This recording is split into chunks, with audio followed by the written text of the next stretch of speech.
4.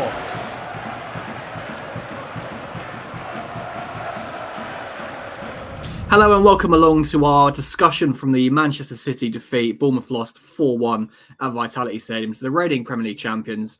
There were some good points, some not so good points. Jefferson Lerma scored a screamer.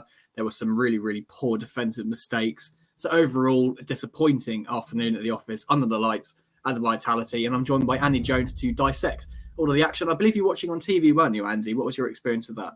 Yes, I was watching on Sky. It was a bit of a tough watch at times, but I wasn't expecting much. Again, it's Manchester City, one of the best teams in the league. There was but I feel that there were some disappointing moments, especially in the manner in which some of the goals were conceded. And for me, Bournemouth is about keeping themselves in the game for as long as possible, and to already be so far behind, after 56 minutes, before the hour, to be four goals down. It just felt like you're not giving yourself enough chance to maybe nick a point like Forest did the week before. That's the issue. Is fully agree. Obviously, City went to Forest, played some stunning football. Ultimately, dropped 2 points. They got a draw out of that.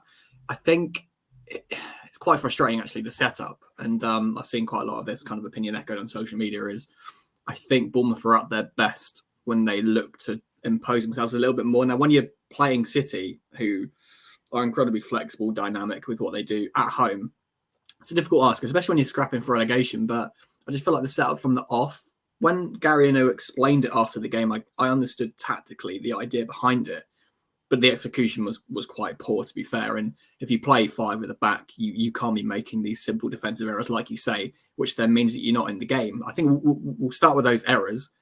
I mean, for the first goal, I think it was Hammer Traore quite cheaply lost possession, City, and then just go through the gears. But I think it was too easy to break down Bournemouth's left-hand side. And it was for most of the 90 minutes, to be honest. Yeah, and I feel maybe partly of that comes down to every time they've switched to the 3 or 5 at the back, it almost feels like players don't quite know what they're doing in that system. We've seen it a few times this season where they've played that system and it hasn't particularly gone well. And I think, playing, Smith in that wing-back position or Zamora, maybe they're not quite sure exactly what their roles are compared to when they play in the back 4. And it's seen the same with the 3 in the middle. It just doesn't seem to gel when they play like that. And then they're making mistakes and it seems too easy to, like you say, cut through them at times.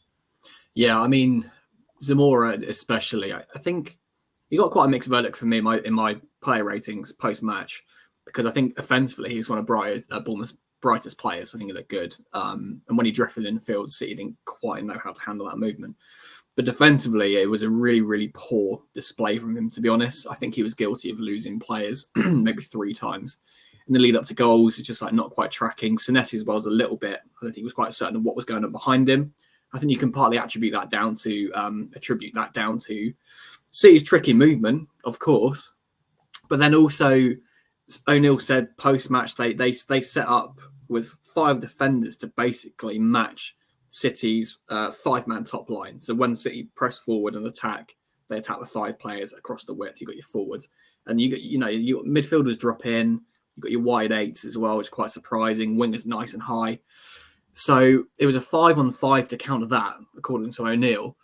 You think, okay, fair enough on paper, that's fine. Didn't work like that at all. And like we just touched on, the defensive errors kind of undermine the whole game plan from the start. And when you are 3-0 down at halftime against City, the halftime whistle went and there was this feeling of almost acceptance around the stadium at halftime. It was like, oh, we've had a battering there and there's not quite a lot to shout home about. It's frustrating really because, and I'm sure you maybe saw the same, going forward, there were some bright signs, to be fair, from Bournemouth, weren't there? Yeah. Like you said, I mean, Zamora and Traore, I think, that looks like a good combination down the left that can be built on. But going back to matching up 5-on-5, do City really play with a rigid 5? I mean, they're so dynamic and their movement is so clever that, regardless of how Pep Guardiola might put it down on the team sheet, that isn't probably really how it's going to play out on the field. And so by changing what had seemed like, quite a solid back 4 over the past, 3-4 games, I see that just seemed to throw in a complication that probably wasn't needed against a team that are going to come at you and play like that. So, yeah, but like you say, going forward, there were some nice moments, but there still seems to be that lack of a clinical finisher. And that's the worrying case at the moment. I mean, 22 goals, is it, for the season? 22, 23 goals in the league. I think it's 22. And that's, not really good enough. You look at, to use another team that's down there, I mentioned Forest last week, but West Ham, Danny Ings comes in, 2 goals. And that's the difference at the bottom of the league at the moment, that without someone to put those chances in the back of the net, it's all well and good creating and looking good just before that, but there really needs to be someone that's putting these chances away, I think. Yeah, I mean, Bournemouth have profited quite a lot in recent weeks, not necessarily scored from these chances, but sort of nice combinations. Hamatorore, Dango Ouattara, look especially sharp. I mean, they've come in and kind of breathed new life into this attack. But then you think there are some bright moments, but I'm not seeing many clear-cut chances. Same as at Wolves. Against City, Bournemouth looked good. I think they ranked quite highly for box penetrations and getting into tight sort of areas and managing to play out of those quite nicely, which is all well and good unless you have the finishing touch, and they didn't again. So it's kind of that thing of some of the build-up's quite pretty at times. Sometimes it looks a bit aimless to me still. Sort of these punch down the channel.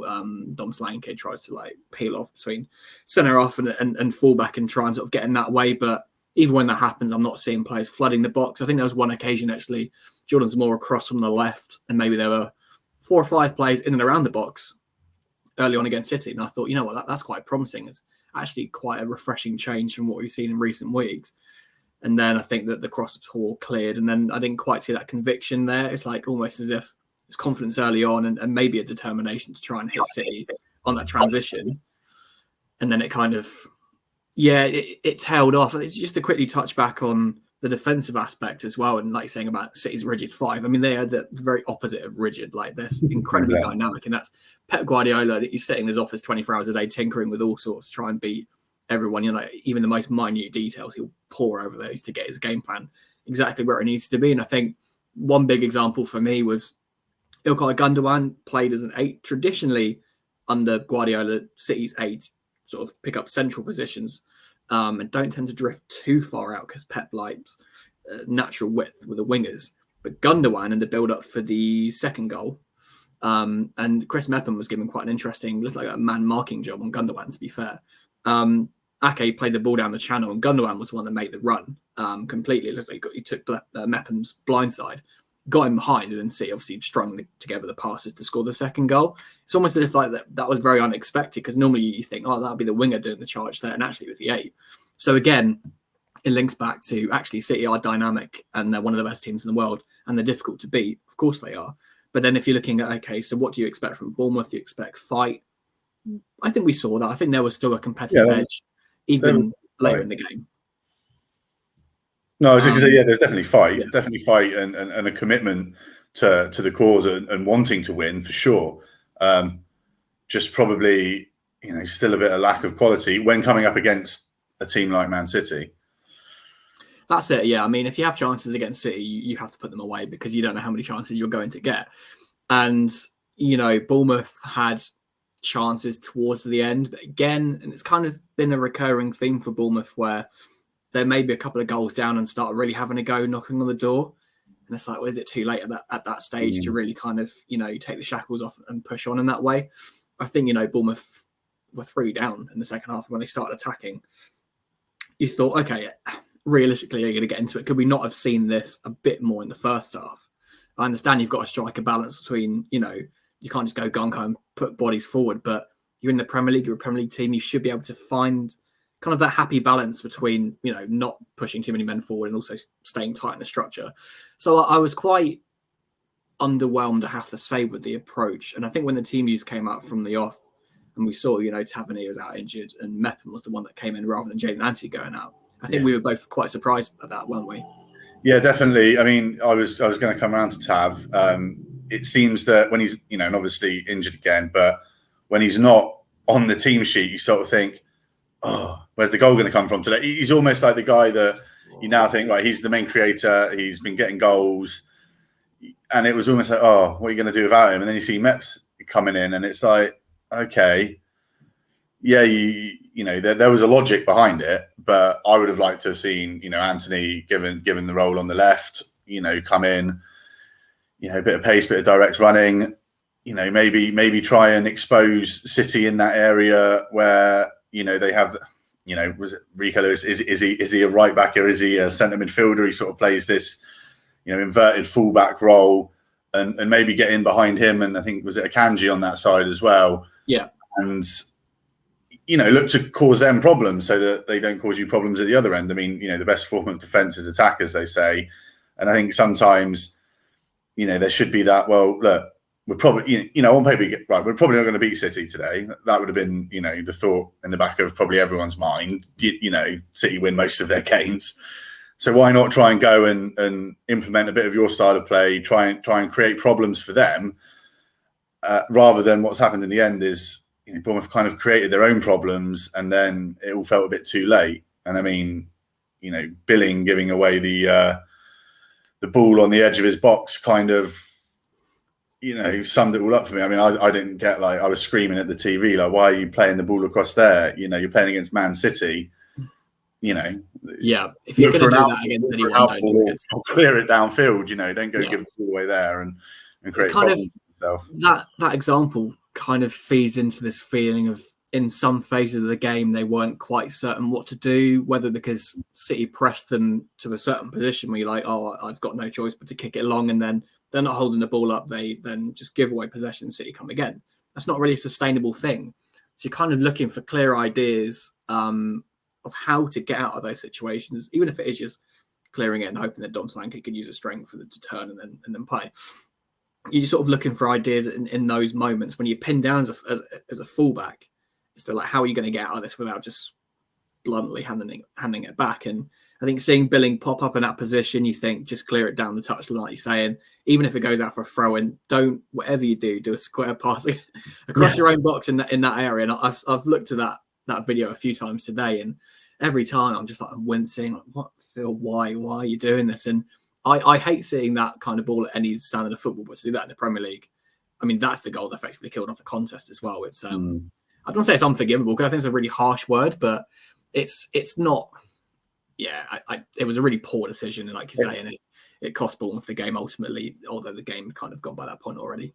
I mean, it always seems to baffle me though how, you know, professional footballers, and, you know, I'm not just talking about footballing, we see it all the time in loads of different games. You know, yes, managers like to play out from the back, they like to play this certain style of football, but, you know, sometimes I think a player has to take it upon themselves and say, okay, this isn't the right time to be doing that.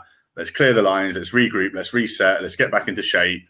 You know, do all those things. And, you know, yeah, it just baffles me to see players constantly, you know, doing these. It just seems ridiculous. Like, you think, just play safe. But, you know, like you say, it probably killed any chance of any form of, you know, comeback quite early, even though the game had probably gone by that point. But I'd have liked to have seen, you know, Kiefer Moore maybe come into a game like this and be that outball, someone there that can hold up and then use, you know, Traore, Ouattara, you know, have, you know, more hold the ball and be able to feed those players running in behind possibly.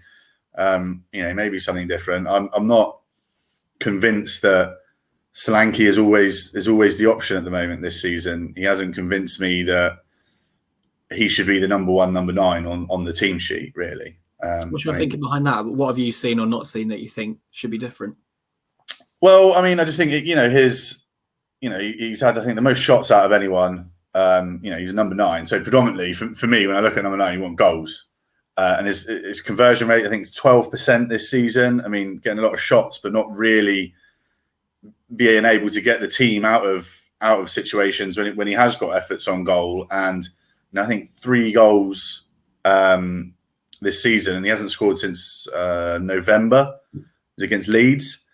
You know, that's a long time to go without a goal. And I just feel, you know, you've got Semenyo's come in, you know, maybe because it was like as soon as Solanke came back from injury, straight back in the team, and sort of Moore and Semenyo seem to have now dropped to being playing, okay, they're the second fiddle.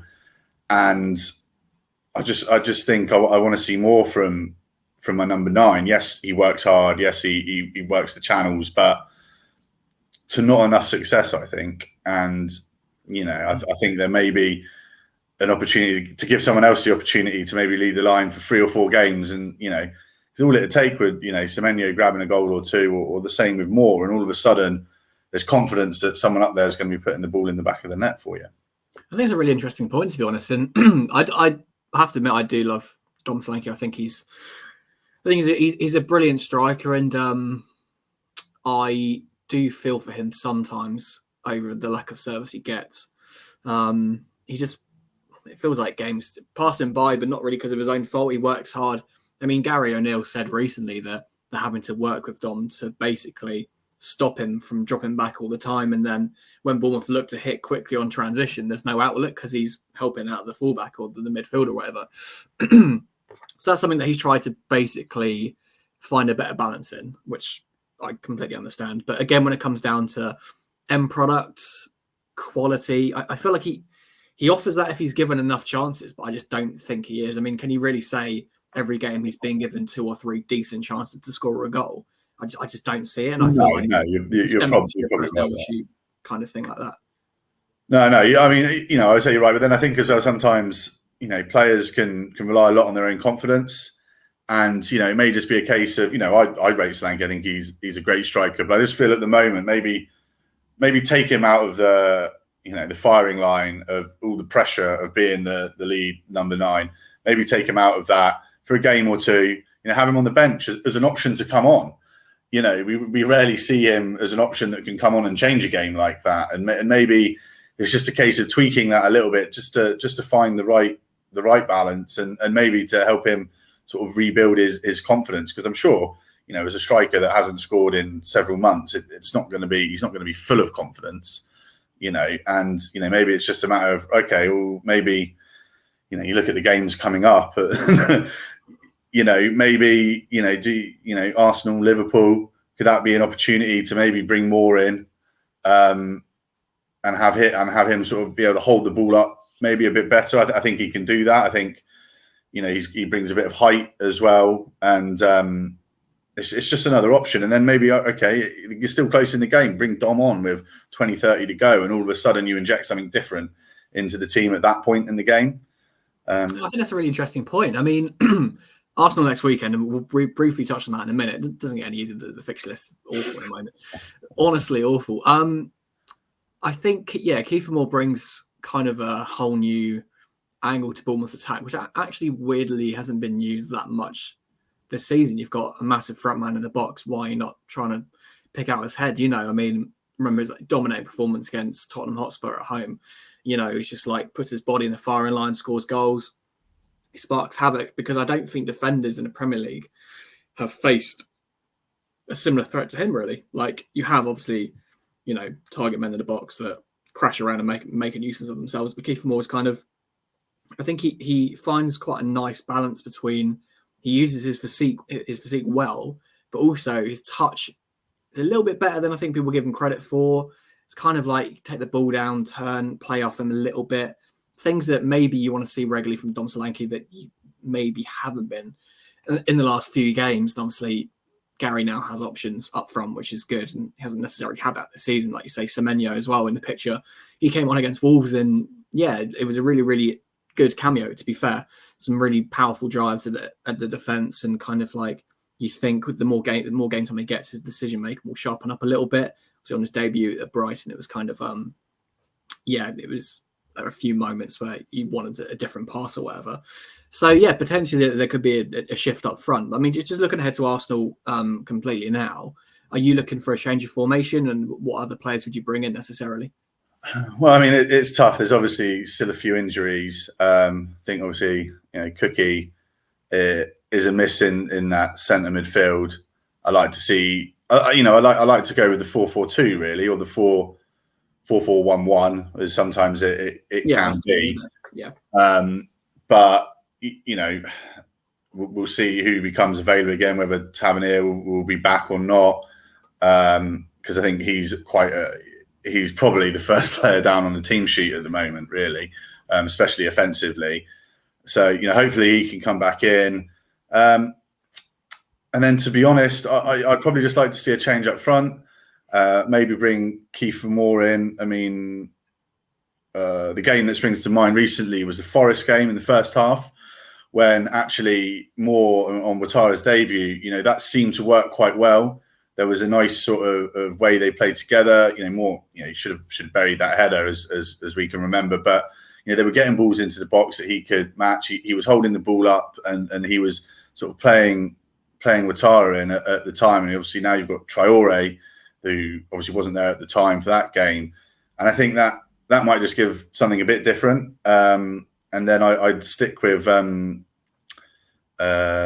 Stevens and Senesi at the back. I think they've started to build what looks like quite a good solid partnership, and I think that's crucial coming into these last this last run of games as we get closer towards the end of the season, that you need players that can rely and depend on each other at the back there. They seem to know each other's game a bit better than other combinations that we've seen this season. They seem the most solid to me, so I like a return to that. And the players seem to know what they're doing in the back four. And I think you want to take away any confusion, especially when you're playing these top teams. I think if they don't know the systems well enough, and they're still a lot of these players haven't played a lot of games together. So I think you need to keep it simple in that regard. But yeah, I'd like to see maybe more start in place of Solanke, have Solanke as an option. And Tav come back in, hopefully, because I think he's crucial. I have to say, I'd be surprised if Tav is back, to be honest. It seems like it's not the same hamstring, thankfully, that ruled him out for so long last time as it's the other one. There are more checks this week happening, so we'll have to see kind of how severe that is. The club, hopefully it's not too bad. So is Gary O'Neill, obviously, because he knows how important Tav is. But at this moment in time, we're not too sure yet. So I think we'll find out more on Friday. Hopefully get a more definitive time frame when to expect him back. But yeah, I feel like quite a lot of supporters might agree with you in terms of like the change in approach, the change in system. I spoke to Jack Stevens and Chris Mepham after the defeat to City, and both of them kind of said, how difficult it is playing City, because I think Stevens said they take you to places that you don't really want to go. They drag you out, they exploit the space, they sort of take you into areas where you don't feel comfortable as a centre back, as a full back, as a central midfielder.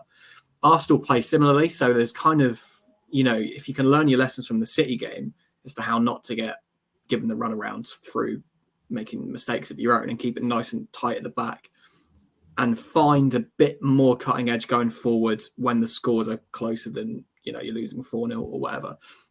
I feel like there's definitely a blueprint there to try and hurt current league leaders. So definitely change in approach, definitely change in formation. I would switch back to a 4-4-1-1, to be honest. I like Traore in the 10, just behind the striker. I'd probably play Dom, just to be controversial, completely disagree with you. But I think that there's a promising system there that might be able to get the job done, take a point and get out of there, I think. Yeah, well, I was just going to say, yeah, but, obviously I said about, if Tavs can come back in on the left, but, if he doesn't, I'd like to see, Anthony there, and you play Traore off the striker, whoever it may be. I think that could work well with him and Moore, give something a bit, more holding that ball up, Traore in and around him. That could look interesting. But yeah, I think he looks much better in that central role. And I think that's where he'll play sort of long term. I wanted to ask you a question actually though, Dan. Been looking at the fixtures, and I mean, what you say, you're probably going to need maybe mid 30 points to survive this season, would you say? 35, 36, 37? Yeah, I'd say about 35. And where do you see Bournemouth picking up these points? Because if you look at the fixture list, it is not nice reading. It's not. No, I'm looking now, and yeah, I mean, I've not been dreading these Arsenal-Liverpool fixtures, but I've seen more people than I thought saying that it's a free hit. I just can't get on board with it. I think you're in a Premier League relegation fight. Every game is important. It doesn't matter if you're playing top of the table or bottom of the table. I feel like you need to pick up points as much as you can. So playing these big teams and saying, "Oh, it's all right, it's Man City, we'll probably lose," is okay, of course, because they're a massive team, Man City, and they're difficult to beat even when they're playing badly. So I get that approach, but just for me, and I'm very critical, and it's probably a bad thing, but I just feel like, why not impose yourself a little bit on these big teams and see if you can get points? So I'd like to see that against Arsenal. Liverpool, absolutely as well. I mean, there's some revenge needed for that 9-0 defeat at Anfield early this season. So you never know. There might be something in that. And then after that, you've got Aston Villa away. Villa, their home form has been quite patchy, to be fair. So again, if you can kind of sharpen up in different areas and again look to take the game to them and don't be afraid of the name or the badge, just commit, try, have a solid game plan and execute in the right areas. Potentially something from that. Fulham at home, Fulham are flying. Then Brighton at home. I mean, those two teams are pushing to basically be the best of the rest, aren't they? Sort of like 6th, 7th place. So I mean, the worrying thing about this fixture list is at the beginning of the season, you just said, okay, yeah, Fulham, Brighton at home would have been 2 games you might have earmarked for 6 points there. But based on their form this season, all of a sudden, it just makes that fixture list even trickier. And then, you've got a host of teams that are in and around Bournemouth down there also. But unfortunately, West Ham picked up a good win. Leeds with a new manager, and even Everton on the last day now with Sean Dyche. That could be, whoever wins that stays up. Yeah, I mean, it looks like it could be a 6-pointer now, doesn't it, at the moment? And yeah, I just feel like got 2 fixtures against big teams now. When you think, oh, we're lucky to maybe get a point from those, it would be a bonus if we do move on, kind of thing. But then after that, like we've just discussed, the fixtures there, none of them are a given. Like on paper, they're easier to get a point from because they're not at the top of the table. But it's the Premier League. Every team is there on merit for a reason. It's difficult to get any points at all. So if you're putting your pessimistic hat on, which I do a lot, and you look at those fixtures and you think, I don't know where the next point's going to come from, then it ramps up the importance of trying to pick up a shock against these big teams, starting with this weekend. So, yeah, I mean, City out of the way now, lost 4-1. Like we discussed at the start, some decent positives, some pretty, low points, to be honest, as well. Things to improve on.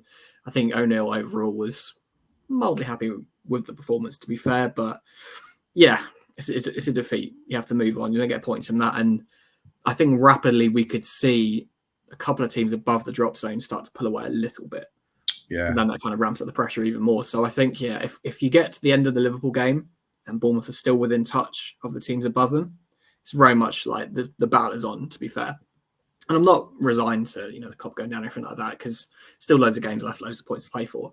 But I just, there's some real importance. I feel like it's important to learn the lessons from City and apply them to, like I said earlier, an Arsenal team that roughly play in a similar way. So just looking ahead to this weekend quickly before we wrap up, if you were to see like one thing this weekend that you maybe didn't see against City in terms of tactics, approach, mindset, what would that be this weekend? I think we've touched on it already, is just to be more on the front foot, more to impose Bournemouth's qualities on Arsenal and make Arsenal have to think twice about doing certain things. Using the pace and directness of Ouattara, or if you've got Anthony on the other wing, using those players, getting them into positions where they can affect the game at the other end and show a bit more, take a bit more risk in that final third, and not maybe be so fearful of Arsenal in the way that I think they were a bit fearful of what City were going to do to them at the weekend. And that kind of then played out on the pitch with mistakes and things like that. I think it's have a bit more belief in their own ability to be able to go and take points off teams, I would say. Yeah, agrees massively.